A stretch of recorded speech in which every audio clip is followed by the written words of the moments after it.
رب اشرح لي صدري ويسر لي أمري واحلل عقدة من لساني يفقهوا قولي. الحمد لله وحده والصلاة والسلام على من لا نبي بعده وعلى آله وأصحابه الذين أوفوا عهده. أما بعد فأعوذ بالله من الشيطان الرجيم. بسم الله الرحمن الرحيم. اعدلوا هو أقرب للتقوى. صدق الله العظيم وصدق رسوله النبي الكريم الأمين. إن الله وملائكته يصلون على النبي يا أيها الذين آمنوا صلوا عليه وسلموا تسليما.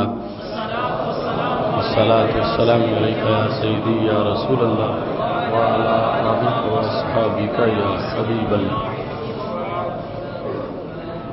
مولاي صل وسلم دائما أبدا على حبيبك خير الخلق كلهم منزه عن شريك في محاسنه فجوهر الحسن فيه غير منقسم. يا أكرم الخلق مالي من ألوذ به سواك عند حلول الحادث العممي. محمد تاج رسل الله قاطبة محمد صادق الأقوال والكلم. محمد ذكره روح لأنفسنا محمد شكره فرض على الأمم. رب صل وسلم دائما أبدا على حبيبك خير الخلق كلهم. اللہ تبارک و تعالی جل جلالہ وعم نوالہ واتم برہانہ وعظم شانہ وجل ذکرہ وعز اسمہ کی حمد و ثنا اور حضور سرور کائنات مفخر موجودات زینت بزم کائنات دستگیر جہاں غم گسار زمان سید سروران حامی بے قسم قائد المرسلین خاتم النبیین احمد مجتبی جناب محمد مصطفیٰ صلی اللہ علیہ وآلہ واصحابہ وبارک وسلم کے دربار گہر بار میں ہدیہ درود و سلام عرض کرنے کے بعد نہایت ہی معزز و محتشم سامعین حضرات، رب ذوالجلال کا کروڑوں بار شکر ہے کہ اس نے ہمیں ماہ ربیع الاول شریف کے دن رات میں اپنے محبوب علیہ السلام کے ذکر کی توفیق عطا فرمائی. اس سے دعا ہے کہ وہ ہمیں صحت و عافیت کے ساتھ آئندہ ماہ ربیع الاول شریف کا استقبال کرنے کی توفیق عطا فرمائے اور ہماری ربیع الاول شریف کی تمام دینی سرگرمیوں کو اپنے دربار میں قبول فرمائے. آج ہماری گفتگو کا موضوع ہے سیرت طیبہ کی روشنی میں ناانصافیوں کی روک تھام. اس وقت پوری دنیا میں جو ظلم و ستم کا بازار گرم ہے اور ہر سوسائٹی اور ہر معاشرہ ناانصافیوں کی بھینٹ چڑھ چکا ہے اور انسان اپنے حقوق کے سلب ہو جانے پر بہت سی پریشانیوں کا شکار ہے اور بہت سے لوگوں کے اپنے بنائے ہوئے نظریات اس سلسلہ میں انہیں اس بیماری کے علاج کے طور پر استعمال کروایا جا رہا ہے. تو ہم یہ بچانا چاہتے ہیں کہ کائنات میں ناانصافیوں کی بیماری صرف اور صرف معجون مدینہ سے درست ہو سکتی ہے اور امن عالم کو رسول اللہ صلی اللہ علیہ وسلم کے فرامین کی روشنی میں قائم کیا جا سکتا ہے۔ قرآن مجید برہان رشید وہ کتاب لا ریب ہے جس میں ہر قسم کے حقوق کی وضاحت کی گئی ہے۔ حقوق اللہ کا ذکر بھی ہے اور حقوق العباد کا ذکر بھی ہے۔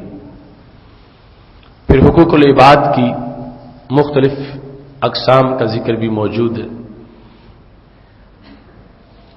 ناانصافیوں کا سلسلہ حقوق کی عدم ادائیگی سے شروع ہوتا ہے۔ اگر ہر ایک پر جو کسی کے حقوق ہیں وہ ادا کیے جائیں تو پھر معاشرے میں ناانصافیوں کی آگ نہیں بھڑکتی، اور جس وقت بھی کسی کا حق مارا جائے، حق چھینا جائے، حق سلب ہو جائے تو پھر ناانصافیوں کا ایسا سلسلہ شروع ہو جاتا ہے کہ جو کئی ناانصافیوں کو آگے پیدا کرنے کا ذریعہ بن جاتا ہے۔ قرآن مجید برہان رشید میں رب ذوالجلال کا فرمان ہے، اعدلوا ہوا اقرب للتقوی، تم عدل کرو اور عدل تقوی کے بہت زیادہ قریب ہے۔ اس میں واضح کر دیا گیا کہ ایک انسان جس وقت راہ عدل پہ چلتا ہے اور راہ ظلم سے بچتا ہے تو اس کے کئی فائدے ہیں۔ ایک تو اس نے اپنے آپ کو جہنم کی آگ سے محفوظ کر لیا، دوسرا اس نے اپنے ماحول کو کشمکش سے، ظلم و ستم کے نتائج سے بچا لیا، اور تیسرا یہ ہے کہ اس نے اپنے آپ کو اپنے رب کے دربار میں بہت قربت کے مقام پہ پہنچا دیا، چونکہ رب ذوالجلال نے کہا ہوا اقرب للتقوی، عدل تقوی کے اقرب ہے۔ مطلب یہ ہے کہ عدل ہی وہ چیز ہے کہ جس کی وجہ سے انسان کو رب ذوالجلال کا قرب میسر آتا ہے، چونکہ دوسرے مقام پر یہ کہا گیا ان اکرمکم عند اللہ اتقاکم، تم میں سے اللہ کے نزدیک زیادہ عزت والا وہ ہے جو زیادہ پرہیزگار، اور زیادہ پرہیزگار وہ ہے جو زیادہ عدل کرنے والا ہے۔ تو پھر عدالت وہ زینہ ہے، وہ سیڑھی ہے جس کی بنیاد پر ایک انسان کو بلندی ملتی ہے، رفعت ملتی ہے، یہاں تک کہ وہ رب کے دربار میں بڑی شانوں والا بن جاتا ہے، اور اللہ تبارک و تعالی اسے اپنے نزدیک زیادہ سے زیادہ عزت والا بنا دیتا۔ یہی انسان جس وقت ناانصافیوں کی بھینٹ چڑھ جائے اور ناانصافیوں کا سلسلہ اس سے شروع ہو جائے تو پھر قرآن مجید کہتا ہے وَأَمَّا الْقَاسِطُونَ فَكَانُوا لِجَهَنَّمَ حَطَبًا، کہ جو ناانصافی کرنے والے ہیں یہ جہنم کا ایندھن ہے۔ پھر جہنم کی گہرائیوں میں، جہنم کی آگ میں جلنے کا ذریعہ اس کا وہ عمل ہے جس کو ناانصافی سے تعبیر کیا جاتا ہے۔ تو قرآن مجید برہان رشید نے اس انداز میں انسانی مزاج کو باور کرایا کہ عدل سے بندے کا اپنا فائدہ ہے، عدل سے دنیا میں اور آخرت میں انسان کی اپنی بلائی ہے، دوسروں کے لیے فائدہ ہونا وہ تو بدی ہے، لیکن یہ کوئی نہ سمجھے کہ میں نے عدل کیا تو میرا نقصان ہو گیا۔ نہیں، عدل کرنے والے کا نقصان نہیں ہوتا، بلکہ رب ذوالجلال عدل کرنے والے کو اپنی طرف سے رحمتوں سے مالا مال فرماتا ہے۔ جس طرح کہ سید عالم نور مجسم شفیع معظم صلی اللہ علیہ وسلم نے حدود کا نظام بیان کرتے ہوئے آپ نے یہ وضاحت کی اقامت حد من حدود اللہ خیر من مطر 40 یوما، ایک حد نافذ کرنا، ظلم ہوا تھا، اب اس ظلم کو روکنے کے لیے جو عدل کا تقاضا تھا وہ شریعت نے کیا رکھا ہے کہ حد نافذ کی جائے۔ مثال کے طور پر چور نے چوری کی، چوری ثابت ہو گئی اور چوری نصاب کے مطابق جہاں سے حد بنتی ہے اتنی ہے، تو اب اس آدمی کا ہاتھ کاٹا گیا، تو شریعت نے کیا کہا؟ فرمایا اس سزا سے اس معاشرے میں اتنی برکت آئے گی، اتنی خیر آئے گی کہ جیسے قحط پڑا ہوا ہو اور بارش کی ضرورت ہو، 40 راتیں مسلسل بارش ہو اور دن کو سورج نکل آئے، تو جتنا اس معاشرے کے اندر نور پھیلتا ہے، رنگینی آتی ہے، نکھار آتا ہے، زندگی روشن ہوتی ہے، اس سے کہیں زیادہ ایک حد کو نافذ کرنے سے اس معاشرے پر برکات کا نزول ہوتا ہے۔ یہ عدل کے نظام کو، عدل کو قائم کرنے سے اس انداز میں برکت ملے گی، بہار آئے گی۔ اور اگر ایسا نہیں ہوگا تو پھر حضرت ابو ہریرہ رضی اللہ تعالی عنہ نے کہا تھا، حبارہ نامی پرندہ ظالم کے ظلم کی وجہ سے اپنے گھونسلے میں لاغر ہو کے مر جاتا ہے۔ یعنی اس ناانصافی کا اثر صرف انسانوں پہ نہیں پڑتا، پورے ماحول پہ پڑتا ہے۔ حبارہ ایسا پرندہ ہے، شارحین حدیث لکھتے ہیں کہ اگر بصرہ میں اسے ذبح کیا جائے تو کوفہ کے کھیتوں میں جس فصل کے دانے ہوں وہ بھی اس کے اندر سے برآمد ہوتے۔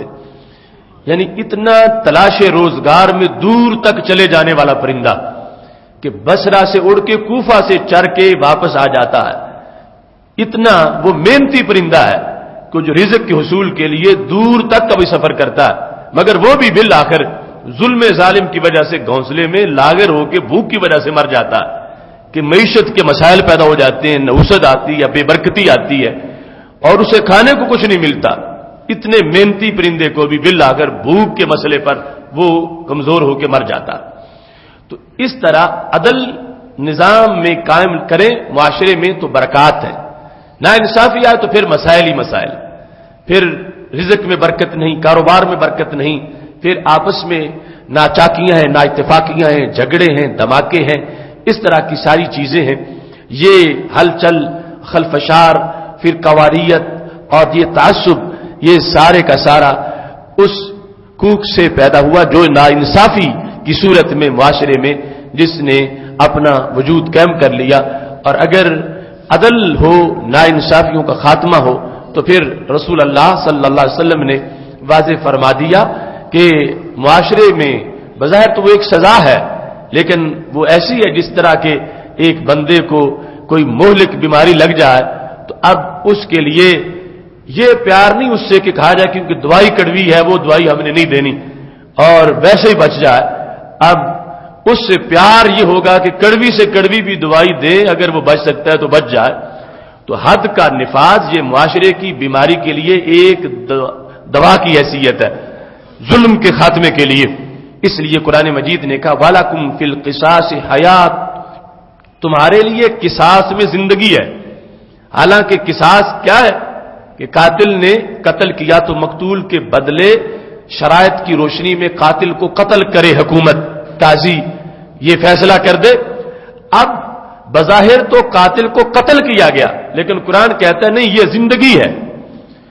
وَلَكُمْ فِي الْقِصَاصِ حَيَاتٌ يَا أُولِي الْأَلْبَابِ، اے عقل والو قصاص میں زندگی ہے۔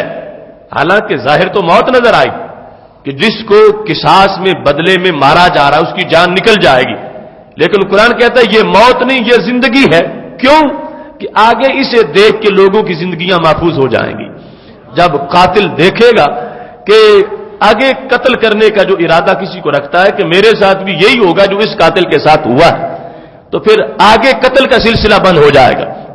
جس وقت شرعی حد کی شکل میں نظام نافذ ہو تو قرآن کہتا ہے قصاص موت نہیں، قصاص زندگی ہے، اس واسطے کہ بالآخر اس کے نتیجہ کے طور پر معاشرے میں امن پھیلتا ہے اور معاشرے میں لوگوں کی زندگیاں محفوظ ہو جاتی ہیں۔ تو سید عالم نور مجسم شفیع معظم صلی اللہ علیہ وسلم چونکہ سارے جہانوں کی رحمت ہے، آپ نے پورے جہان کو عدل کا نظام دیا، آپ نے ناانصافیوں کا خاتمہ کیا، اور آپ کی تحریک کتنی زبردست تحریک تھی۔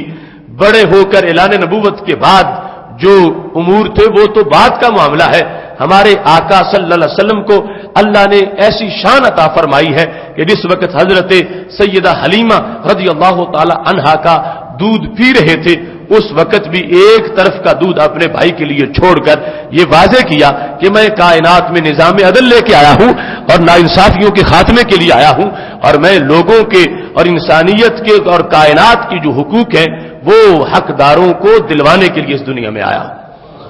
دیکھو مدینہ شریف کے بازار میں اگر میرے محبوب علیہ السلام نے دیکھ لیا کہ کچھ لوگ اونٹوں پہ بیٹھ کے باتیں کر رہے ہیں تو ہمارے آقا صلی اللہ علیہ وسلم نے فرمایا ارکبوہا سالمہ ودعوہا سالمہ، یہ سواریاں ہیں مگر یہ بھی جہان کا فرد ہے، میں ان کی بھی رحمت ہوں، ان پہ جب تک تم سوار ہو تو پھر بھی ان کی سلامتی کا خیال رکھو، انہیں اس رستے سے مت گزارو جہاں گزرنے سے ہلاکت کا خطرہ ہے یا ان کے ٹانگیں ٹوٹ جانے کا خطرہ، اور جس وقت ان کو چھوڑے تو پھر بھی ان کے پانی کا چارے کا خیال رکھو، لا تتخذوها الکراسی فی الاسواق، اور یاد رکھو یہ سواری ہے، یہ کرسی نہیں ہے، تم مدینہ شریف کے بازار میں بیٹھ کر ان پہ باتیں کر رہے ہو تو یہ ان سے ناانصافی ہو رہی ہے، ان کو رب نے سواری بنایا ہے، ان کو کرسیاں نہیں بنایا، تم تجاوز کر رہے ہو کہ تم سواری سے کرسی والا کام لے رہے ہو، لہذا باتیں کرنی ہے تو نیچے اتر کے کرو، اس واسطے کہ میں اونٹوں کو بھی ان کے حقوق دلوانے آیا ہوں۔ اس سطح سے ناانصافیوں کا خاتمہ کیا تاکہ لوگ سمجھے جب عام مخلوق کا حق جو ہے اس کی اتنی ویلیو ہے تو یہ اشرف المخلوقات اس کے حق کی کتنی بڑی ویلیو ہو۔ فرمایا لا تضربوا وجوه الدواب ان كل شيء يسبح، کسی جانور کے چہرے پہ مت مارو، کیوں؟ فرمایا ہر شے رب کی تسبیح کرنے والی ہے۔ یہ ہے نظام عدل کہ جس میں جانور کے چہرے پر بھی مارنا حرام کیا گیا کیونکہ وہ تسبیح کر۔ کیا رشتہ ان لوگوں کا اسلام کے ساتھ جو آج نمازیوں کو دھماکوں میں ان کے چیتھڑے اڑا دے، افطاری کے وقت روزہ کھولنے والوں پر بم برسا دے، اور کیا ہے لوگوں کا تعلق اس دین کے ساتھ جو دین ہمارے نبی علیہ السلام کا دین ہے، جو دین رحمت ہے، جس میں سواری کے منہ پر مارنے کو حرام قرار دے دیا گیا کیونکہ وہ تسبیح کرتی ہے۔ اور آج ایک طبقے نے کھلم کھلا فوج کے دین کا انکار کر دیا، پاکستان کے باسیوں کے کلمے کا انکار کر دیا، چلتے پھرتے آتے جاتے بازاروں میں، ہوٹلوں میں، دفتروں میں، مسجدوں میں ان کا خون محفوظ نہ رہا، اور جلانے کا عمل جس کو نبی علیہ السلام نے کفار کے لحاظ سے بھی جائز نہیں قرار دیا، اس عمل کے ذریعے سے ملت کے بیٹوں کو جلایا گیا اپنی اندرونی وحشت اور درندگی کا روب جمانے کے لیے، جبکہ میرے محبوب علیہ السلام کے نظام عدل نے واضح کیا کہ کسی سواری کے منہ پر بھی مارنا جائز نہیں ہے، اگرچہ وہ شرف انسانی اس میں نہیں، نہ وہ کلمہ گو ہے انسانوں کے لحاظ سے، لیکن فرمایا ہر شے جو کہ رب کی تسبیح کرتی ہے اس کا چہرہ بھی عزت والا ہے، اس کے چہرے پہ تم مت مارو۔ یہ ایک جو تھا نا نچلے طبقے سے لے کر اور نیچے معیار سے لے کر حقوق کا بیان اور نظام امن کی بحالی اور ناانصافیوں کی روک تھام، یہ میرے محبوب علیہ الصلوۃ والسلام کی رحمت کا حصہ ہے، اور یہ ہے 12 ربیع الاول شریف کا فیض۔ فرمایا لا تتركوا الطير في اوكارها فان الليل امان لها، رات کے وقت تم پرندوں کے گھونسلوں کی طرف نہیں جا سکتے، کیوں؟ فرمایا اگرچہ شکار ان کا جائز ہے، وہ جانور حرام نہیں حلال ہے، مگر رات کے وقت میری شریعت نے ان کو امن کا لائسنس جاری کر دیا ہے کہ تمہیں چھٹی ہے، تم سو جاؤ، تمہیں کوئی نہیں جگائے گا، تمہیں کوئی نہیں اٹھائے گا، تمہاری نیند میں خلل کوئی نہیں پیدا کرے گا۔ کیا ناانصافیوں کو روکا میرے نبی علیہ السلام نے، پرندوں کی نیند تک پہرا لگا دیا کہ ان کی نیند میں خلل نہ آئے۔ کیا امریکہ ایسے حقوق دے سکتا ہے انسان کو؟ وہ جھوٹا لمبردار ہے کہ کیسا بدنام زمانہ، وہ جو آنکھیں نکال کے لوگوں کو اینکیں تقسیم کرتا پھر رہا ہے، اس کا حقوق کا نعرہ تو اس طرح کا ہے۔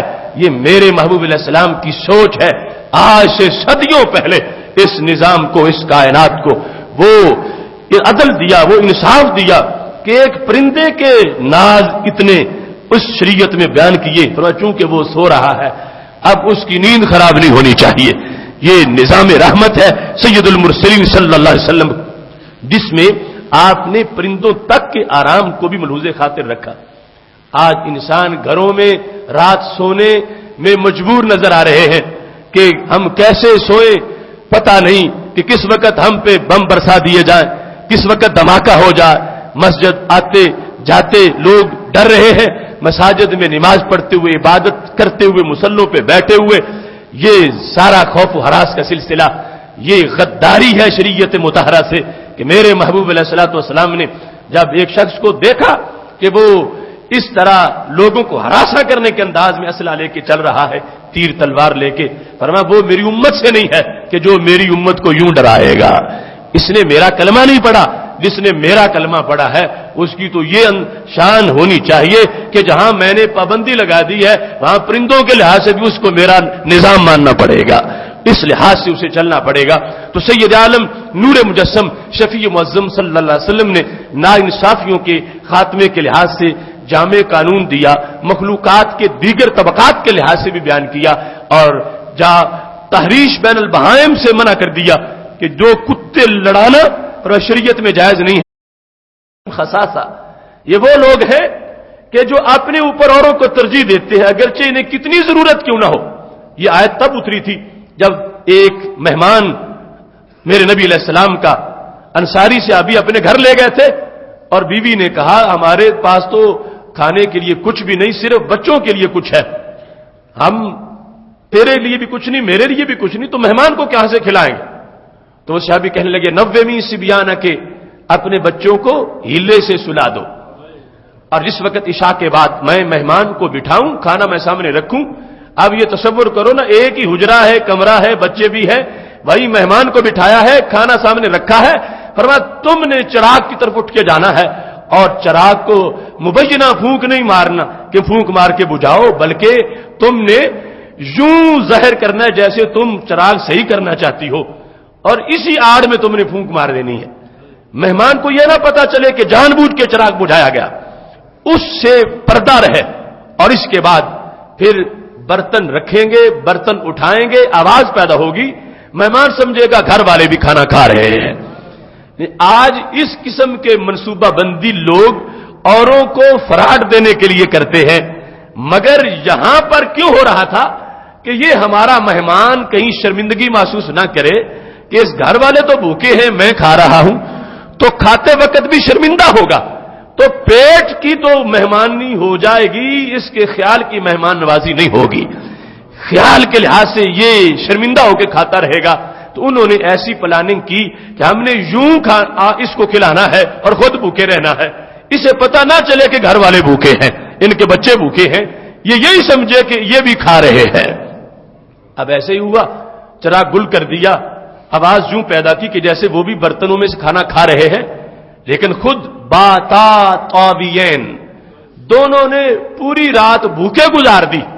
جب صبح ہوئی تو میرے نبی علیہ الصلوۃ والسلام کے دربار میں پہنچے تو محبوب علیہ السلام کی نگاہ دیکھتی ہے کہ جن کی طرف مہمان بھیجا ہے انہوں نے مہمان کے ساتھ سلوک کیا ہے، اور ان کے لیے رب کے دربار کا فیصلہ کیا ہے۔ تو میرے محبوب علیہ السلام فرمانے لگے ان اللہ ضحک علیکما طیلۃ لیلۃ، فرمایا میرا رب ساری رات تم دونوں کو دیکھ کے مسکراتا رہا ہے، یعنی تم جو میاں بیوی ہو تمہارا یہ عمل میرے رب کو اتنا پسند آیا ہے، اس نے ساری رات تمہاری طرف اس نے اتنا نظر رحمت کی ہے۔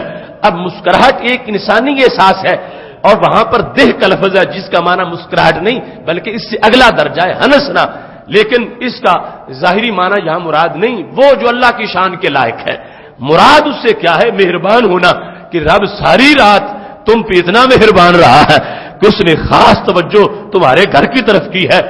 اس موقع پر یہ آیت نازل ہو گئی، اللہ نے کہا جبریل جاؤ میرے نبی علیہ السلام کو بتاؤ تمہارے غلاموں کی شان کیا ہے، تم نے کس قدر ان کو نظام عدل سکھایا، یہ اوروں کے حقوق کیا چھینیں گے، یہ اپنے آپ کو بھوکا رکھ کے اوروں کو کھلا دیتے ہیں، یؤثرون علی انفسہم ولو کان بہم خصاصہ، اوروں کو اپنے اوپر ترجیح دیتے ہیں اگرچہ خود انہیں ضرورت ہو۔ اب ایک شخص نے کھانا کھا لیا ہو پھر کسی کو دے دے، یہ بھی نیکی ہے، مگر کمال یہ ہے کہ روٹی ایک ہی تھی، کھانے کا وقت تھا، منگتا آ گیا، وہ اٹھا کے منگتے کو دے دی، پر یہ اپنے اوپر اوروں کو ترجیح دینے والے ہیں، اگرچہ خود ضرورت ہوتی ہے لیکن ترجیح دیتے ہیں۔ یہ ایثار، یہ وہ ڈیولپ ہونے کے بعد صورتحال تھی اس انسانی معاشرے کی جہاں پر پہلے ظلم تھا، لوٹ کسوٹ تھی، وہاں پر حقوق چھینے جا رہے تھے، حقوق سلب ہو رہے تھے، مگر میرے نبی علیہ السلام نے یوں ان کے دلوں کو تعمیر کیا اور یوں ان کی سیرت کو استوار کیا۔ اب وہی طبقہ اس انداز میں تیار ہو گیا ہے، حقوق اس انداز میں ان کا احترام کیا جا رہا ہے کہ اپنا حق لوگوں کو دے کر یہ محسوس کرتے ہیں کہ رب ذوالجلال نے ہمیں اپنی طرف سے منتخب کر لیا ہے اور ہمیں یہ توفیق عطا فرمائی ہے۔ اب اس انداز میں جہاں اتنا ایثار تھا کہ احد کے میدان میں روح نکل رہی تھی صحابی کی کہ پانی کا پیالہ پہنچ گیا، امید تھی کہ اگر گھونٹ بھروں گا تو شاید جان بچ جائے گی، لیکن انہوں نے کہا میں نہیں پیتا، اگلے بھائی کو دے دو شاید اس کی جان بچ جائے۔ اس نے کہا نہیں میں نہیں پیتا، اگلے کو دے دو شاید اس کی جان بچ جائے گی۔ یوں جان نکل گئی اور پیالے پر ایثار ہوتا رہا، مگر یہاں حضرت عبداللہ بن عباس دائیں بیٹھے ہیں، حضرت صدیق اکبر رضی اللہ تعالیٰ عنہ بائیں بیٹھے ہیں، تو میرے محبوب علیہ السلام نے کہا اے ابن عباس اگر تمہاری اجازت ہو تو میں یہ جو تمہارا حق بنتا ہے تمہاری اجازت سے حضرت صدیق اکبر کو دے دوں؟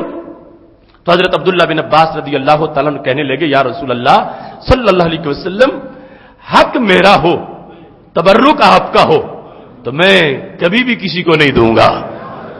ادب بڑا ہے اس شخصیت کا کہ جن کی اسلام کے لیے خدمات بہت زیادہ ہیں، مگر آپ کا تبرک اس کے بارے میں تو ہم اظہار نہیں کر سکتے۔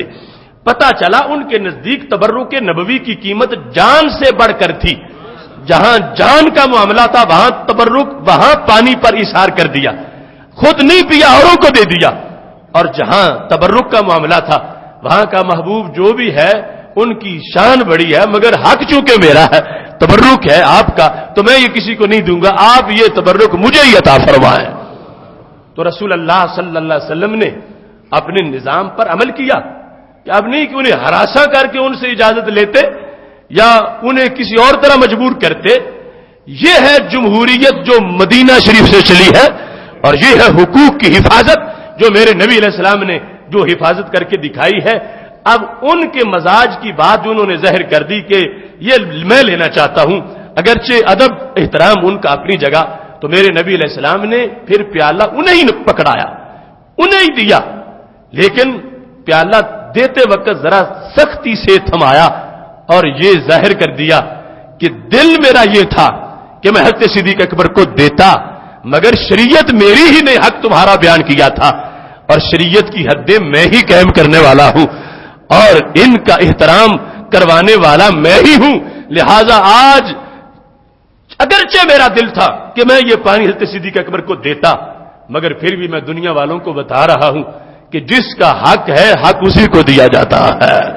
تھوڑا سا سختی سے پیالہ ان کے ہاتھ میں دے کر اپنے دل کا جو خیال تھا وہ واضح کر دیا، لیکن پیالہ انہیں ہی دیا اور یہ واضح کیا کہ بڑے بڑے حقوق اور بڑے بڑے حقوق کی حفاظت اور بڑی بڑی ناانصافیوں کی روک تھام وہ تو بہت زیادہ کی گئی ہے، چھوٹا سا بظاہر حق تھا اس میں بھی نبی علیہ الصلوۃ والسلام نے کوئی فرق نہیں آنے دیا، اور جو حقدار کی تمنا تھی اسی کے مطابق میرے نبی علیہ السلام نے فیصلہ فرمایا ہے۔ اور یہاں یہ بات ذہن میں رکھنا، کسی کو یہ خیال نہ آئے کہ حضرت عبداللہ بن عباس پھر نبی علیہ السلام کی مرضی کے، یہ بات ذہن میں رکھیں، ہمارے آقا صلی اللہ علیہ وسلم نے اپنے صحابہ پر اس چیز کو واضح کر دیا تھا، ایک ہے مشورہ اور ایک ہے آرڈر۔ تو مشورہ اس کی اور حیثیت ہے، آرڈر کی اور حیثیت ہے۔ آرڈر تو صحابہ کرام علیہم رضوان ان کو دیکھا تھا، حضرت عروہ بن مسعود نے آئے تھے تو کٹر مشرک تھے، قریش کے زر خرید غلام تھے، لیکن واپس گئے تو انہوں نے قریش کو بتایا اذا امرا فابتدروا امرہ، کہ وہ صحابہ یوں نہیں ہے کہ تم سمجھو عشق تو بڑا کرتے ہیں حکم ماننے میں تاخیر کریں گے، کہنے لگے حکم ایک کو ہوتا ہے تیار سارے ہو جاتے ہیں، یہ اطاعت کا جذبہ ہے، آنکھ کا اشارہ کافی ہے، پورے لفظ بولنے کی ضرورت نہیں، آرڈر یوں مانتے ہیں، لیکن آرڈر میں مشورے میں فرق ہے۔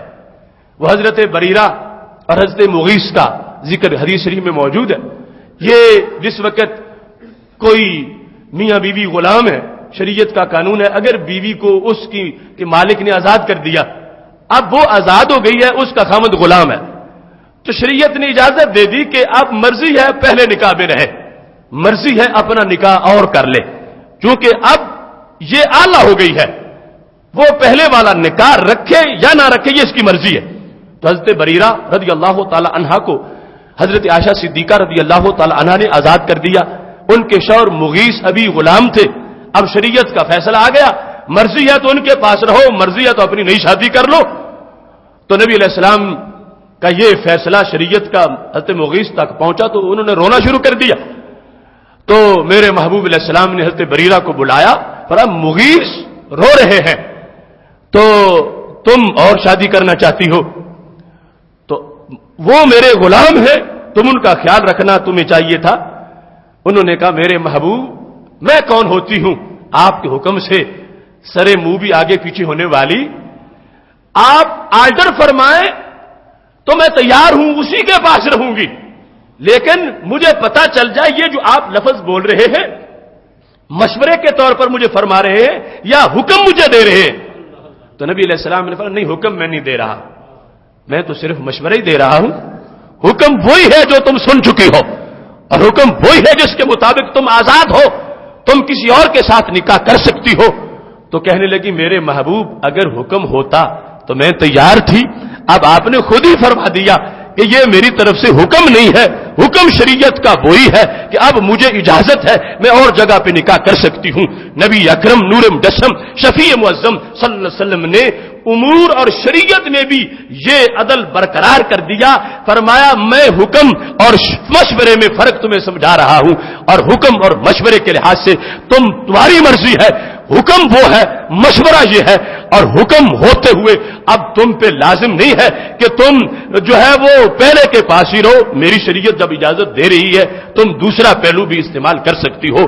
تو اس سے پتا چلا آرڈر اور مشورے میں فرق ہے، اور اس کے مطابق آگے عمل کی گنجائش بھی ہے، اجازت بھی ہے. تو یہی انداز تھا حضرت عبداللہ بن عباس رضی اللہ تعالیٰ عنہ کو، شریعت بھی بتا دی، مشورہ بھی بتا دیا، حق بھی بتا دیا، اپنا دل بھی بتا دیا. تو یہ اس دربار کے فیصلوں کی عظمت ہے کہ وہاں پر اتنی گنجائش تھی اختیار کرتے ہوئے کسی پہلو کو کہ انہیں پتا تھا کہ محبوب ناراض نہیں ہوں گے، اس واسطے کہ خود ہی اپنی شریعت کے یہ ضابطے بتائے ہیں اور عطا فرمائے ہیں. لہذا سید عالم نور مجسم شفیع معظم صلی اللہ علیہ وسلم نے خود نظام عدل کو قائم کرتے ہوئے اتنی بھی ناانصافی نہیں ہونے دی کہ فرما سکتے تھے آخر اپنا بندہ ہی ہے، حق کس کا بنتا ہے تو یہ معمولی بات ہے اور پانی پلا دیں گے، یہ پانی حضرت صدیق اکبر کو دے دیتے ہیں. ایسا نہیں کیا، ان سے پوچھا، جب انہوں نے کہا نہیں میں اپنا حق نہیں دوں گا تو میرے نبی علیہ السلام نے جو حق تھا ان کا انہیں ہی عطا فرمایا. اور شریعت مطہرہ نے ناانصافیوں کی روک تھام کے لیے ایک جامع منصوبہ اپنی امت کو عطا فرما دیا ہے. اور اس لحاظ سے آپ نے اپنے پرائے کا امتیاز نہیں کیا. یہ جو فرما دیا الا من ظلم معاہدہ کہ جس شخص نے ذمی پر ظلم کیا، ذمی کو مارا. اب ذمی وہ غلام نبی علیہ السلام نہیں، وہ کافر ہے، مگر شرارتی نہیں، حربی نہیں، وہ ذمی ہے. اس نے معاہدہ کر لیا ہے اور ذمی بن کے رہ رہا ہے کہ تمہارا نظام میں تسلیم کرتا ہوں، تمہاری حکومت تسلیم کرتا ہوں، میں تمہارے مذہب کے خلاف سازشیں نہیں کروں گا، میں جو کچھ ہوں وہیں تک بند رہوں گا. اب اسلام نے اس کو قبول کر لیا کہ تم ہمارے ملک میں رہ سکتے ہو. اس کو کسی نے مارا، اس کو کسی نے گالی دی، اس کا کسی نے مال چھینا تو کیا ہوگا؟ ہمارے آقا صلی اللہ علیہ وسلم فرمانے لگے انا حجیجہ یوم القیامہ، قیامت کے دن رب کے دربار میں اس ذمی کی طرف سے وکیل بن کے میں آؤں گا، میں اس کا کیس لڑوں گا اللہ کے دربار میں کہ اس پر ظلم کیوں ہوا، اس کا حق کیوں مارا گیا. یعنی اس طرح بین الاقوامی انصاف ہمارے محبوب علیہ الصلوۃ والسلام نے فراہم کیا ہے، بین الاقوامی عدل کے رستے ہموار کیے ہیں، اور یہ واضح کیا ہے کہ یہ اسلام ہے جو انسان کے حق پہ پہرا دے سکتا ہے، یہ اسلام ہے جو انسان کی قدر و قیمت بتاتا ہے اور انسان کے حقوق کی وضاحت کر سکتا ہے.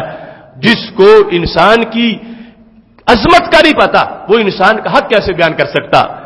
یہ ہے دربار مدینہ صلی اللہ علیہ وسلم جہاں انسان کی عظمت بیان کرتے ہوئے کہا گیا خلق اللہ آدم علی صورتہ، باقی ہر شے کو اس کی اپنی صورت میں پیدا کیا گیا ہے. حضرت انسان کو رب نے اپنی صورت پہ پیدا فرمایا ہے. انسان کی ویلیو اسی دربار نے بیان کی، تو یہیں سے حق بھی انسان کا پتہ چل سکتا ہے کہ انسان کا حق کیا ہوتا. فرمایا ذمی پر اگر ظلم ہوا تو اس کا انسانی حق جو ہے اس پر پہرا میں دوں گا، لیکن ذمی ہو. یہ یاد رکھیں آج لفظ ذمی صرف نام کے طور پر استعمال ہوتا، ذمی کے لیے یہ بھی جائز نہیں کہ وہ اپنے گھر میں بچوں کو اپنے مذہب کی تبلیغ کر سکے۔ حضرت عمر رضی اللہ تعالی عنہ نے کچھ یہودیوں کو صرف اس بنیاد پر نکال دیا، اور تم تو یہودی تھے، تمہارے بچے کیوں یہودی بنے ہیں؟ لگتا ہے تم یہودیت کی ان کو تبلیغ کرتے ہو۔ آج ہمارے معاشرے میں وہ تو ہمارے بچوں کو تبلیغ کرتے ہیں، عیسائی، ہمارے اسکولوں میں جا کر، ہمارے کالجوں میں جا کر پادریوں والی وہ زنجیریں ان کے گلوں میں ڈال کے ان سے استقبال کروائے جاتے ہیں۔ ذمی اسلامی قانون کے مطابق سڑک پہ چلتے ہوئے سینٹر میں نہیں چل سکتا، وہ سائیڈ پہ چلے گا، چلتے وقت بھی بتائے گا میں ذمی ہوں اس ملک کا۔ ذمی کے لیے یہ شرائط ہے۔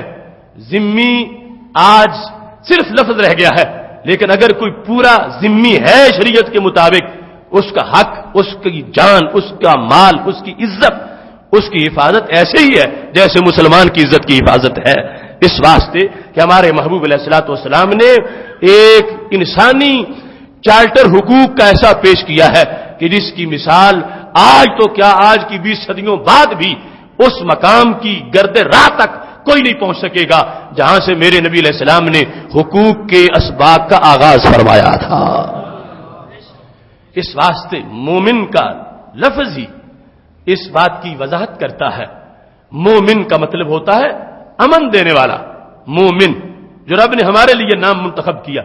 عبداللہ بن عباس کہتے ہیں میں نے تورات میں پڑھا، رب ذوالجلال نے اہل تورات کو ایک مرتبہ بھی یا ایھا الذین آمنوا نہیں کہا، بلکہ رب نے ان کو جب بھی کہا یا ایھا المساکین، اے مسکین لوگو۔ جو ماننے والے تھے انہیں بھی، جو باغی تھے وہ تو ویسے باغی تھے، جو رب کی بات مان رہے تھے اللہ کہتا اے مسکینوں تم پر یہ حکم لازم ہو گیا۔ ایک مرتبہ بھی یا ایھا الذین آمنوا نہیں کہا۔ اس قرآن میں رب نے 88 مرتبہ ہمیں یا ایھا الذین آمنوا فرمایا ہے۔ یا ایھا الذین آمنوا کا مطلب کیا؟ اے مومنین، اے مومنو۔ تو مومن یہ رب کا اپنا نام ہے، المؤمن المہیمن العزیز الجبار المتکبر۔ تو حضرت عبداللہ بن عباس رضی اللہ تعالیٰ عنہ کہنے لگے رب کا کتنا کرم ہے ہم پہ، ہمارے محبوب کے صدقے، ہم سے رب نے بات کرنی ہو تو اپنا نام دے کے ہمیں یاد فرماتا ہے۔ اے میرے نام والو، میں تمہیں یہ حکم دے رہا ہوں، یعنی حکم دینے سے پہلے پیار ظاہر کرتا ہے، حکم دینے سے پہلے دلاسا دیتا ہے، حکم دینے سے پہلے حوصلہ دیتا ہے کہ آگے جو حکم آ رہا ہے نماز کا، روزے کا، زکات کا، حج کا، گھبرا نہ جانا، یہ میں تم سے سختی کے لیے نہیں، یہ پیار کے لیے تم حکم دے رہا ہو کہ اتنا تمہاری انسانیت کی رخشندگی کے لیے ضروری ہے، اگر یہ نہیں کرو گے تو کامل انسان نہیں بن سکو گے، چونکہ مجھے تم سے پیار ہے اس واسطے میں تم پر یہ چیزیں فرض کر رہا ہوں۔ اب یہاں پر مومن کا لفظ بولا گیا۔ ابن عباس کہنے لگے جس رب نے ہمیں دنیا میں اتنا نوازا ہے کہ ہماری عزت اتنی کی ہے، ہمیں اپنا نام دے کے پکارا ہے، تو امید ہے قیامت میں بھی ہمیں امن عطا فرمائے گا۔ اب مومن جو لفظ دیا ہے اس امت کو، اس کے اندر خود بخود ناانصافیوں کی روک تھام کا سارا خلاصہ موجود ہے۔ مومن کا مطلب ہے امن دینے والا۔ امن کسے دینے والا؟ پہلے نمبر پہ اپنے آپ کو دینے والا، اور دوسرے نمبر پر پوری کائنات کو دینے والا۔ مومن امن دینے والا۔ اپنے آپ کو کیسے؟ کہ کلمہ پڑھا ہے، اب اس نے اپنے بدن کو جہنم کے دائمی عذاب سے بچا لیا، چونکہ وہ دائمی طور پر جہنم میں کافر و مشرک رہے گا، کلمہ پڑھنے والا نہیں رہے گا۔ تو مومن نے اپنے اوپر کرم کیا، اپنے اوپر، اپنی ذات پر، اپنی ذات کو اس نے امن دیا کہ اس نے اپنی ذات کو بچا لیا جہنم کے دائمی عذاب سے۔ پھر اس نے پورے جہان کو اپنی طرف سے کہہ دیا میں ہوں امن دینے والا، میں دہشت گرد نہیں ہوں، میں دھماکے کرنے والا نہیں ہوں، میں لوگوں کے خون سے ہولی کھیلنے والا نہیں ہوں، میں امن دینے والا ہوں۔ میرا نام تمہیں بتا رہا ہے کہ میں کسی کی عزت پہ حملہ نہیں کروں گا، کسی کی جان پہ حملہ نہیں کروں گا، کسی کے مال پہ حملہ نہیں کروں گا، اس واسطے کہ میرے رب نے مجھے بنایا ہی امن دینے کے لیے ہے۔ یہ نام اس امت کا وقار، اس امت کی عظمت اور ناانصافیوں کی روک تھام کے لیے یہ حوالہ، یہ سمبل ہے اس نام، اس بات کا کہ اسلام یہ ناانصافیوں کی روک تھام کے لیے ہے، یہ لوگوں کے حقوق پر پہرا دینے کے لیے ہے، اور یہ ظلم کو روکنے کے ڈھال کے طور پر یہ دین آیا ہے۔ سید عالم نور مجسم شفیع معظم صلی اللہ علیہ وسلم نے واضح فرما دیا اپنی امت میں اس چیز کو، فرمایا تم میں سے سب سے زیادہ طاقتور اسے کہا جائے گا کہ جو کسی مظلوم کو ظالم سے حق لے کر دینے والا ہے، اور اس سے بڑھ کر کوئی کمزور نہیں ہے کہ جو لوگوں کے حقوق غصب کرتا پھر رہا ہے اور لوگوں کے حقوق چھینتا پھر رہا ہے۔ نیکی کی بقا، نیکی کا دوام، اپنا فائدہ، اوروں کا فائدہ، وہ سارے کا سارا عدل کے اندر ہے، انصاف کے اندر ہے۔ اس لیے فرمایا تھا، صحابہ سے پوچھا اتدرون مل مفلس، صحابہ جانتے ہو مفلس کون ہوتا ہے؟ آج ہم بھی یہ لفظ بولتے ہیں کہ جو وہ بندہ افلاس کا شکار ہو گیا ہے، مفلس ہے، نادار ہے، اس کے پاس کچھ نہیں ہے۔ میرے نبی علیہ السلام نے پوچھا مل مفلس، مفلس کون ہے؟ تو صحابہ نے کہا من لا درہم لہ ولا دینار، جس کے پاس درہم و دینار نہ ہو وہ مفلس ہے۔ تو میرے نبی علیہ السلام نے فرمایا یہ تو غلط تعریف ہے مفلس۔ مفلس وہ نہیں جس کے پاس درہم و دینار نہ ہو۔ مفلس کون ہے؟ پر مفلس وہ ہے جو قیامت کے دن آئے گا تو اس کے پاس نیکیوں کی کئی گٹھڑیاں ہوں گی، بڑے بڑے ڈھیر لگ جائیں گے، نمازوں کے، روزے، حج، زکات، بہت کچھ اس نے کیا، لیکن اس کے ساتھ دنیا میں بے انصاف، نا انصافی بھی کرتا رہا۔ قد ضرب هذا وشتم هذا واكل مال هذا وسفك دم هذا، کسی کا خون بہایا تھا، کسی کو تھپڑ مارا تھا، کسی کو گالی دی تھی، کسی کی زمین پہ قبضہ کر لیا تھا، ہے حاجی، ہے نمازی، ہے روزے دار، مگر اس نے بندوں کے حقوق غصب کیے ہوئے تھے۔ فرمایا وہ میدان معاشر میں نیکیوں کے ڈھیر لے کے آ گیا، ادھر لمبی لائن ایک آ گئی، کوئی کہتا ہے اس نے مجھے گالی دی تھی، کوئی کہتا ہے اس نے مجھے دھکا دیا تھا، کوئی کہتا ہے اس نے مجھے مارا تھا، کوئی کہتا ہے اس نے میری زمین پہ قبضہ کر لیا تھا۔ تو رب ذوالجلال کہے گا آج یہ یوم الدین ہے، انصاف والا دن ہے، جو کچھ دنیا میں ہوا ہو گیا، اب تمہیں بدلہ ملے گا۔ اب جس کو اس نے تھپڑ مارا اسے بھی اللہ نے کہا فرشتوں اس کی نیکیاں اٹھاؤ، یہ تہجد والی اس کو دو جس کو اس نے تھپڑ مارا تھا، جس کو اس نے گالی دی یہ روزے والی نیکیاں اٹھاؤ اس کو دے دو، جس کی زمین پہ اس نے قبضہ کیا تھا یہ حج والی نیکیاں بطور مثال اس کو دے دو۔ اب چلتے چلتے کیا ہوا، وہ ساری نیکیوں کے ڈھیر ختم ہو گئے اور ابھی لائن ختم نہیں ہوئی۔ بڑے لوگوں کو اس نے ڈسا تھا، ناانصافیاں کی تھیں، حق مارے تھے، لوگوں پہ ظلم کیا تھا، تو میرے محبوب علیہ السلام فرماتے اب وہ پیچھے باقی ہے، اس کی نیکیاں ختم ہو گئی ہیں، تو اللہ کہے گا بدلہ تو اب بھی دینا ہے۔ فرمائے گا فرشتوں یہ جو لائن باقی ہے ان کے کافی گناہ ہیں، اب وہ گناہ اس کے پلڑے میں ڈالو، ظالم کے پلڑے میں۔ وہ جس کو اس نے تھپڑ مارا تھا اس کے گناہ کافی ہیں، اس کے گناہ اسے دو تاکہ انصاف ہو جائے۔ جس کی زمین پہ اس نے قبضہ کیا تھا وہ لائن میں کھڑا ہے، حق مانگ رہا ہے، اس کی نیکی تو بچی کوئی نہیں، اب اسے کیا دیں، اس کے گناہ ہیں وہ اس کے پلڑے میں ڈال دو۔ اب رزلٹ کیا نکلے گا، لائن ختم ہونے تک ڈھیر لگ جائیں گے گناہوں کے۔ میرے محبوب علیہ السلام نے فرمایا میرے صحابہ آج کے بعد غلطی نہ کرنا، کوئی پوچھے مفلس کون ہوتا ہے تو اس بندے کا نام لینا، یہ ہوتا ہے مفلس، یہ ہے نادار، یہ ہے غریب، یہ ہے جس کے پاس کچھ نہیں۔ آیا تھا تو کتنے ڈھیر تھے نیکیوں کے، اور اب رزلٹ کیا بنا، ایک نیکی بھی پاس نہیں رہی، اور گناہ کتنے زیادہ ہو گئے ہیں۔ یہ تربیت کی میرے محبوب علیہ السلام نے کہ نماز پڑھ کے کسی کا حق چھین لینا، تہجد پڑھ کے صوفی بن کے کسی کی زمین پہ قبضہ کر لینا، اور حج کر کے بھی پڑوسیوں کے حق مار جانا، یہ شریعت مطہرہ نہیں ہے۔ میرے نبی علیہ السلام نے واضح کر دیا کہ یہ ظلم تو دیمک کی طرح کھا جائے گا تمہاری نیکیوں کو، آگ کی طرح جلا کے راکھ کر دے گا، اور پھر کچھ بھی پیچھے باقی نہیں بچے گا۔ اس وقت انسان پھر کہے گا کاش کہ دنیا میں پتہ چل جاتا کہ اس ظلم کا اتنا وبال ہے، میں تو بچ کے رہتا، میں سمجھ رہا تھا نمازیں میری پار کر دے گی اور لوگوں کو جو گالیاں دیتا رہا ہوں اس سے کچھ نہیں ہوگا، تو میں اپنی زبان کو روک کے رکھتا، میں اپنے ہاتھ روک لیتا، میں وحشی جانور نہ بنتا، میں ایک انسان بن کے تہذیب و تمدن میں رہتا۔ یہ اگر بیان نہ ہوتا میرے نبی علیہ السلام کے دربار سے تو پھر تو افسوس ہوتا، لیکن میرے محبوب فرما گئے ترکتکم علی ملۃ بیضاء لیلھا کنہارھا، میرے صحابہ اور قیامت تک کی میرے آنے والی امت یاد رکھنا میں تمہیں روشن ملت پہ چھوڑ کے جا رہا ہوں، جس کی رات بھی اتنی روشن ہے جتنا دن روشن ہوتا ہے۔ میں نے ہر چیز بیان کر دی، فرمانے لگے جو بھی جنت جانے کا راستہ میں نے واضح کیا، اور جو بھی جہنم سے بچنے کا طریقہ میں نے بتا دیا. اب میں نے تو اپنی طرف سے کوئی کمی نہیں کی، ہر سبق پڑھا دیا. اب آگے امت کے علماء پر ہے کہ وہ بتائیں، وہ ماحول تک میری باتیں پہنچا کر میرے وارث ہونے کا ثبوت دیں. اور کل کسی کا بہانہ نہیں سنا جائے گا کہ وہ کہے کہ مجھے تو پتہ ہی نہیں چلا تھا دنیا میں. اللہ نے اس لیے لازم کر دیا کہ دین سمجھو، دین والوں کی بات سنو اور دین کے مسائل جانو، اور جس ماحول میں رہ رہے ہو اس ماحول کا حق جو ہر بندے پہ وہ حق بھی سمجھو، تاکہ پتہ چلے کہ وہ شریعت جو قیامت تک کی اور ہمیشہ کی شریعت ہے، اس شریعت کے ہم سے تقاضے کیا ہے. اب اس میں بھی اگر کوئی شخص پیچھے رہتا ہے اور ان دینی پروگراموں کی طرف نہیں آتا، اسے کل بہانہ کرنے کا مہلت نہیں دی جائے گی، الٹا پکڑا جائے گا کہ تیرے ہوتے ہوئے قرآن جو موجود تھا تیرے گھر میں نہیں آتا تھا تو پوچھنا تھا جا کے کسی سے کہ اس قرآن میں رب نے نظام ہمیں کیا دیا ہے. کوئی بہانہ نہیں کر سکے گا کہ میں ایسے ماحول میں پیدا ہوا جہاں مجھے تو دین پہنچا ہی نہیں. اس لیے شریعت مطہرہ نے لازم کر دیا کہ دین ضرورت کے مطابق زندگی گزارنے کے لیے وہ تو فرض عین ہے ہر انسان پر. وہ اگر نہیں سیکھتا تو فرض عین چھوڑ رہا ہے.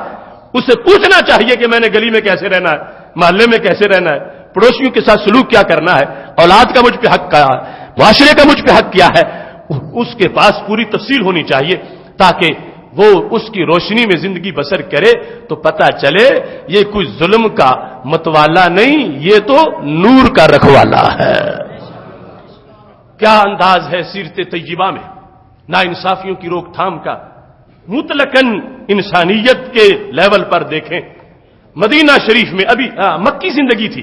مکی زندگی میں جس وقت شدید مخالفت چل رہی تھی ابو جہل سے، رسول اللہ صلی اللہ علیہ وسلم اعلان نبوت فرما چکے ہیں، لیکن ماحول گھٹن کا چونکہ بڑی شدید اپوزیشن ہے مکہ شریف کے اندر.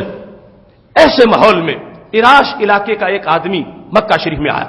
سیرت ابن ہشام میں لکھا وہ اونٹوں کا سوداگر تھا، اونٹ لایا بیچنے کے لیے. تو اتفاقاً ابو جہل نے اسے اونٹ خرید لیے اور کچھ دنوں کے بعد پیسے دینے کا وعدہ کیا. وہ دن آ گیا تو ابو جہل نے پیسے دینے سے انکار کر دی.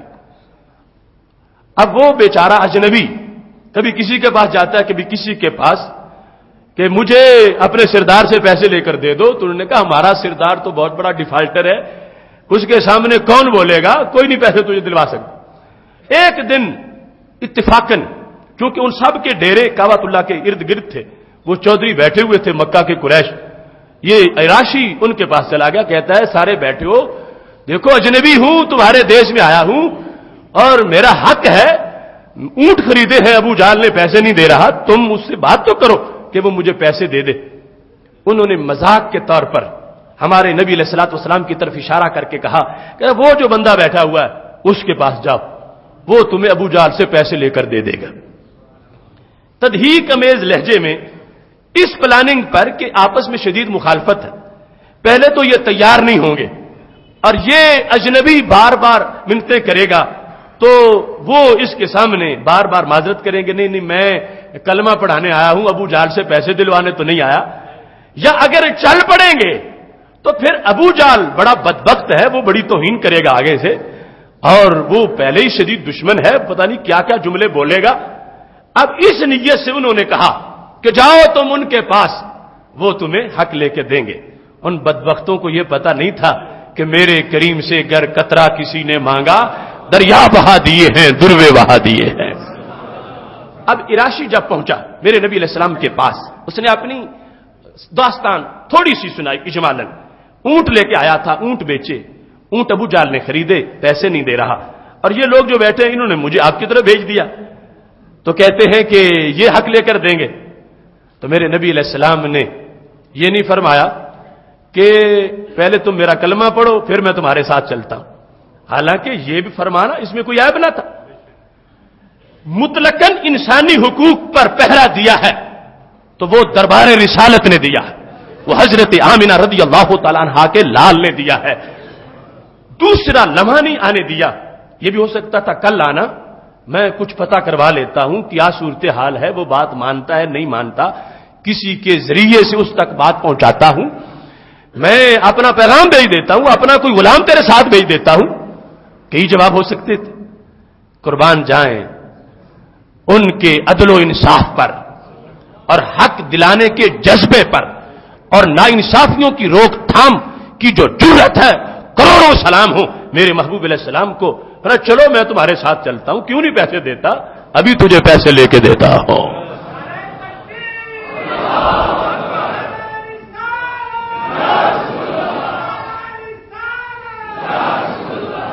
اب رسول اللہ صلی اللہ علیہ وسلم اٹھ کے چل پڑے.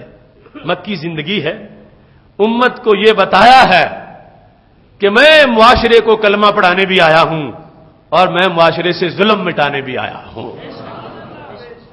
میں نے اپنے ماحول میں اپنی سنت تمہیں یوں دینی ہے کہ تم نے معاشرے میں یوں رہنا ہے کہ ناانصافیوں کے خلاف تمہارا جہاد ہو. تم نے میرا کلمہ پڑھا ہے اور میں اپنے آپ کو صرف حجرے تک محدود کرنے والا نہیں، میں اپنے آپ کو معاشرے کے مسائل کے حل کے لیے پیش کرنے والا ہوں. لہذا چل پڑے. اب دیکھو نا کتنا عجیب انداز ہے.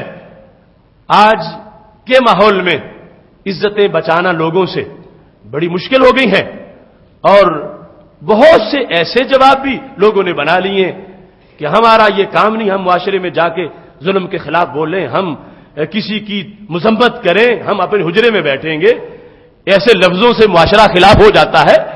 لوگ آگے سے باتیں کرتے ہیں کہ تمہارا یہ کام ہی نہیں، تم اپنی نماز کی بات کرو، تم یہ باتیں کیوں کرتے ہو کہ فلاں ظالم ہے، فلاں جابر ہے، فلاں ڈکٹیٹر ہے، فلاں عامر ہے. تم مسلح پہ بیٹھو، مسلح کی بات کرو. کیا ہے تمہیں امریکہ سے، کیا ہے تمہیں اسرائیل سے، کیا تعلق ہے تمہارا برطانیہ کے خلاف بولنے سے، کیا تعلق ہے تمہارا معاشرے کے رسہ گیروں اور معاشرے کے ناشروں کے خلاف بولنے سے؟ تمہارا تعلق تو مسلح سے، نماز سے ہے. تو میرے نبی علیہ السلام نے بتایا جو مسلح میں دے رہا ہوں اس کا تعلق مسلح سے بھی ہے، پورے محلے سے بھی ہے. ورنہ چلو ابو جہل کے پاس چلتے ہیں، میں تیرے پیسوں کی ابھی بات کرتا ہوں. سیدھے گئے اس کے دروازے پر، جا کے ضرب علیہ بابہ، اتنا زور سے دروازہ کھٹکھٹایا. ابو جہل حیران رہ گیا کہ یہاں تو بڑے ادب سے لوگ آ کے اندر آنے کی اجازتیں مانگتے ہیں، یہ کون آ گیا ہے اتنا زور سے میرا دروازہ کھٹکھٹایا؟ فوراً باہر نکلا. پہلے اس نے پوچھا من بالباب، یہ کون ہے دروازے پر؟ تو میرے نبی علیہ السلام نے فرمایا محمد اخرج الیہ، میرا نام محمد ہے صلی اللہ علیہ وسلم، فوراً باہر آ جا. اخرج الیہ، یہ لفظ ساتھ بولے. اب یہ آواز بجلی بن کے اس پہ پڑی، فوراً باہر آیا. اور اراشی جس نے قرض لینا تھا وہ کہتا ہے ما فی وجی رائحہ، رنگ سرسوں کے پھولوں کی طرح ہو چکا تھا، لگتا تھا اس میں جان ہی نہیں ہے. آتے ہی پوچھا کیوں آئے ہو، کیا مسئلہ ہے؟ میرے محبوب علیہ السلام نے فرمایا یہ اجنبی آدمی، اس کا تو نے پیسے دینے، آج تک تو نے پیسے نہیں دیے.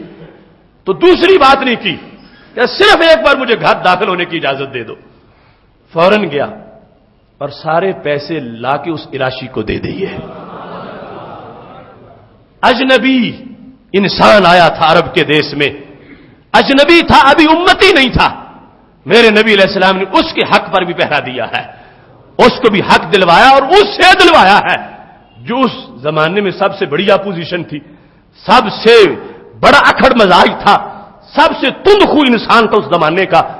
اس کو جا کے جھنجھوڑا ہے حق کی خاطر، ایک انسان کی حمایت کے لیے، ایک انسان کے حق پر پہرا دینے کے لیے اسے جا کے پکڑ لیا اور اس نے حق دیا ہے. اب عجیب انداز ہے، جس وقت یہ اراشی نبی علیہ السلام کو لے کے گیا تھا ابو جہل کی طرف، تو سیرت ابن ہشام میں ہے قریش کے وہ جو چودھری بیٹھے تھے انہوں نے کہا ایک مبصر ساتھ بھیجتے ہیں جو جا کے منظر دیکھے ہوتا کیا. اپنا بندہ تیسرا ساتھ بھیج دیا کہ جو کچھ ہوگا تم نے آ کے بتانا ہے. یہ دروازہ کھٹکھٹائیں گے، وہ باہر آ کے معاذ اللہ توہین کرے گا، پتہ نہیں کیا کیا کرے گا، تو تم نے سب کچھ نوٹ کرنا وہ کرتا کیا. اب جس وقت واپسی ہوئی سب سے پہلے کعبۃ اللہ کے پاس اراشی پہنچا، وہ جو بیرون سے آیا ہوا تھا. یہ سارے لفظ اس کی طرف کیا ہوا، کیا کہا ابو جہل نے، کتنے دنوں کے بعد پیسے دے گا؟ اس نے کہا دن وغیرہ کا نہیں، وہ اس نے تو ابھی مجھے دے دیے. یعنی یہ تو خیال ہی کسی کا نہیں تھا نا کہ وہ دے دے گا، یہ تھا کہ شاید مانے گا کہ میں نے دینے ہیں اور پھر وعدہ کر دے گا. لیکن اس نے کہا میں تو لے کے آ گیا ہوں. حیران رہ گئے وہ تجھے اس نے پیسے کیسے دے دیے، کیا بات ہوئی، یہ حضرت محمد صلی اللہ علیہ وسلم نے کیسے جا کے پیسے مانگے؟ انہوں نے کیا درخواست کی یا لہجہ روب والا تھا؟ چونکہ میرے نبی علیہ السلام کا فرمان ہے نا، نصرت بالرعب مسیرۃ شہر، مجھے کسی کو ڈرانے کی ضرورت نہیں ہے، اللہ نے میری مدد روب سے فرمائی ہے۔ میں کتنا روب ہے میرا، جہاں بیٹھا ہوں یہاں سے اگر سواری دوڑے 1 مہینہ دوڑتی ہے، وہاں بھی میرا دشمن بیٹھا ہے میرے روب سے کانپتا رہتا ہے۔ اب پوچھا کیا ہوا، کیسے پیسے دینے کو وہ تیار ہو گیا؟ تو وہ تو ہمارا سردار ہے، عام تو بات سنتے نہیں کسی کی۔ راشی نے کہا میں تو، تم کہتے ہو بڑا طاقتور ہے، بڑا نڈر ہے، میں نے کہتے وہ تو گیدڑوں جیسا ہے، اس کے جسم میں تو لگتا تھا جان ہی نہیں ہے۔ یہ محبوب جن کے پاس تم نے مجھے بھیجا، اس انسان کا روب اتنا تھا، وقار اتنا ہے، جلال اتنا تھا، انہوں نے صرف کہا ہے کہ پیسے اس کے نکالو، اس نے دوسری بات ہی نہیں کہ اندر سے پیسے نکال کے لے آیا ہے، اور میں نے یہ دیکھا سانس اکڑ چکی تھی، اس سے بات نہیں ہو رہی تھی، تم کہتے ہو ہمارا وہ نڈر سردار ہے۔ اب یہ سب کچھ سن کے وہ سارے قریش کے سردار حیران رہ گئے، اتنے میں مبشر بھی آ گیا، کہنے لگے یہ عجیب باتیں کر رہا ہے راشی، اور تمہیں ساتھ ہم نے بھیجا تھا، تم بتاؤ کیا ہوا، یہ جھوٹ بول رہا ہے یہ سچ کہہ رہا ہے؟ یہ کہتا ہے کہ ابو جہل کا تو رنگ ہی اڑ گیا تھا، لگتا تھا جان ہی نہیں اس میں، وہ ہمارا سید الوادی ہے، وادی کا سردار ہے، اور یہاں وہ بالکل عجیب باتیں سننے کو مل رہی ہیں۔ تو مبصر نے کہا بالکل جو راشی نے کہا میں نے وہی دیکھا ہے، پیسے دیے اس نے اور بڑے عجیب انداز میں دیے، اتنا ڈرا ہوا ابو جہل میں نے کبھی نہیں دیکھا جتنا میں نے آج دیکھا ہے، یہ حضرت محمد صلی اللہ علیہ وسلم کا اتنا روب ہے۔